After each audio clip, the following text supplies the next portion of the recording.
Hello again, everybody. This is Matador from freetradingvideos.com. It's still the 28th of July, about 12:15 Eastern Standard Time, and after a bit of a run-up at 9:30, you can see this pre- and post-market data from yesterday and this morning. Pretty good sell-off, but it's still within the realm of the high base. Put in a great run, again, right back up to where this consolidation was, and then had a bit of a sell-off. So now we had a lower swing low. When that happens, of course, we have a much better chance of making a lower swing high, which we did get.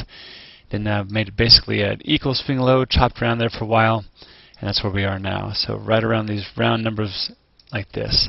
So 97.40 seems to be relatively significant in that area. You could even drop one right there. So this area, and then of course we've got this swing low to contend with. That's basically the round number of 97 again. So again, makes a lot of sense. Let me get rid of this pre- and post-market data. You'll see what's kind of brewing behind the scenes here. Perfect gap fill, right? So it looks pretty good to most people. Take some profits, or at least not get beat up so bad, and they sell off. So relatively lower swing highs right through here, lower swing lows, and now we're getting just a tiny breakout above that trend line, but again back up into this resistance. So some economic news. Stocks are sliding on earnings, weaker confidence data, but the home price index had his first monthly rise since 2006. So that's helping a little bit. And if you take a larger time frame, look at this.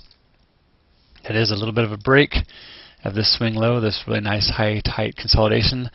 But in a lot of ways, this is also still a beautiful consolidation around the 97, 98 area. Keep zooming out. I mean, that's beautiful. There's no selling going on dramatically anyway. And behind the scenes, we'll take a look at that in a minute. And so if we chop around up here again and continue that, we have a much better chance of making this run to 100 than we do of selling off. But after a big multi-bar run-up like this, I'm still looking for people to take profits. And if that happens, then I'll just simply mark the next swing low that comes in and try to trade off that. The trend, so behind the scenes here, 0.57, very, very nicely bullish. The trend Q, of course, is above 1.0, but still not completely broken. It's actually right around 1.2 or lower, is actually right in the neutral range, and so it's not showing a lot of bearish sentiment. And the VIX, again, a good tiebreaker at times, is rising.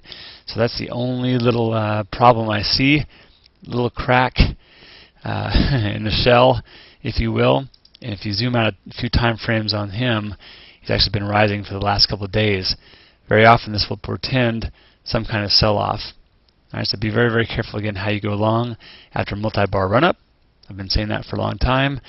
And simply wait for some more confirmation that we don't have a lot of group of sellers coming in here taking profits or selling out, right, selling short, and we'll need to know that. That's going to take a little time to work out. So very good. You can trade relative strength and weakness stocks always in the face of this, but once you have a better understanding what the broad markets are doing and what they're likely to do, it definitely increases the odds that you make a trade in the direction you picked.